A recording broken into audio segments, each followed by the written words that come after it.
There are a number of things I could have talked about today. I love reading, like Jewel.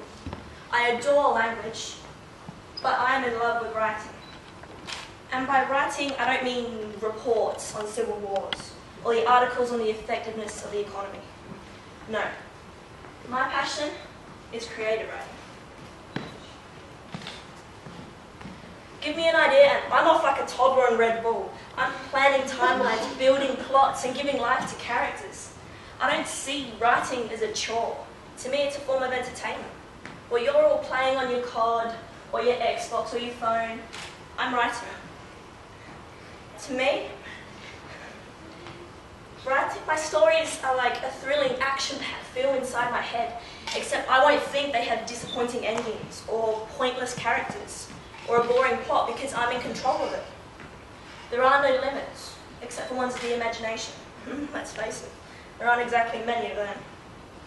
And writing doesn't just entertain, it teaches and it nurtures. If I didn't write, I'd go mad. Because writing is a great outlet. If you can't write stories or poems, ranting is an amazing thing. Because you don't feel guilty if you've overstepped a few lines. Because at the end of the day, it's just words on a piece of paper. Everyone is good at ranting. Every time I look at the newsfeed of my Facebook profile, it's proof enough of that. Teens are excellent at ranting. Personally, I started writing stories before poems or rants. Not full chapter books like kids' books with the flimsy paper and the crude scribbled drawings or higgledy-piggledy staples all along the side, and titles like Daddy's Walk in the Garden. I know a lot of people in this room are under the assumption that you have to be smart to write stories. Let me tell you, humans have been telling each other stories for centuries. It's how we share knowledge. It's how we learn. We're all born storytellers.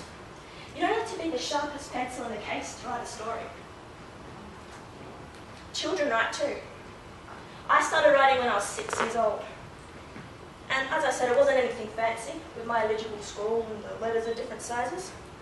And I've written loads of stories over the years, ranging from a rip-off Scooby-Doo when I was 9, to the Secrets of Atlantis when I was 14. I've written 45 stories over the past 3 years. And I am so much better for it. My vocabulary has matured, it's developed, and it's grown exponentially. I'm less judgmental, because I know there's another side to every story. Because I have walked for many miles in the shoes of many different people. There's something that people don't seem to understand. Writing stories isn't just about writing them. A good story incorporates aspects of reality to form experiences or gestures or situations that we can relate to. At the simplest gesture that a character makes, like the brush of the hair or the tap of a tune, we connect. Why?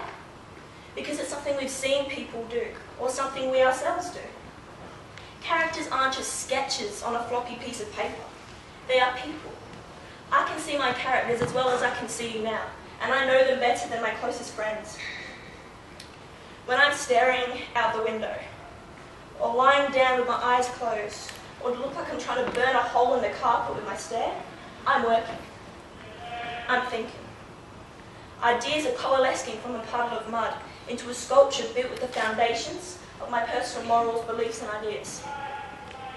How do I create characters with this level of depth? Simple. When I'm waiting, family or friends, when I'm out, I watch people. That's kind of creepy when I put it like that. But it's true. I watch the way people hold themselves. I watch the way they walk. I watch the way they dress, or how they've personalised how they're dressed. I watch the way they interact with people. I watch how they speak. The smallest gestures seem to catch my eye. You're a born writer if you notice these things.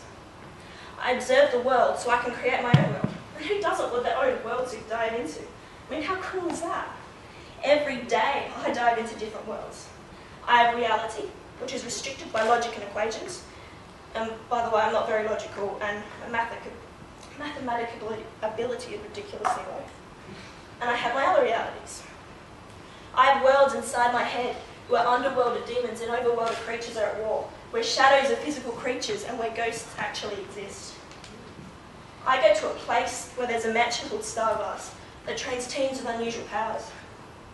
I go to a place where the dream world physically exists, and I go to a place where a mutation is taking over humanity, and every single day is a fight for survival.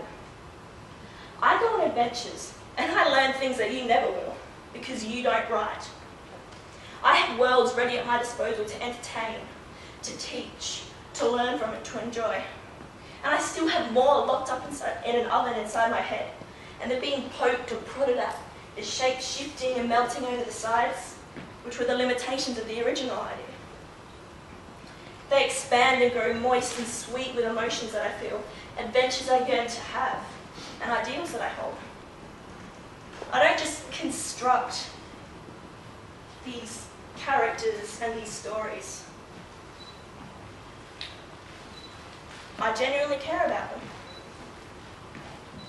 As Charles Dickens once said, the whole difference between construction and creation is exactly this: that a thing constructed can only be loved after it is constructed. But a thing created is loved before it even exists. So the next time you have an idea, or think a movie should have ended differently, write. It doesn't have to be a novel. And when you're finished, read it. See things from another point of view. Learn from your experiences or your character's experiences. Rather than blowing up at someone because you've been stewing angrily all day, write about how you feel, or write about a situation that's similar to yours. Nothing bad is going to happen. There are no negatives to creative writing. You're just writing about you. Maybe about the things you love or aspire to be, or ideals or morals, ideas or hopes. The next time you want to talk to someone and can't, write. Talk to a character in a story. They're not as two-dimensional as you think. I know in English I'm always asked, how are you so good at this, EJ? Well, this is my answer. I write. Think about that. Think about the potentials for you if you do the same. You'll be amazed at the places you can dream to. Thank you.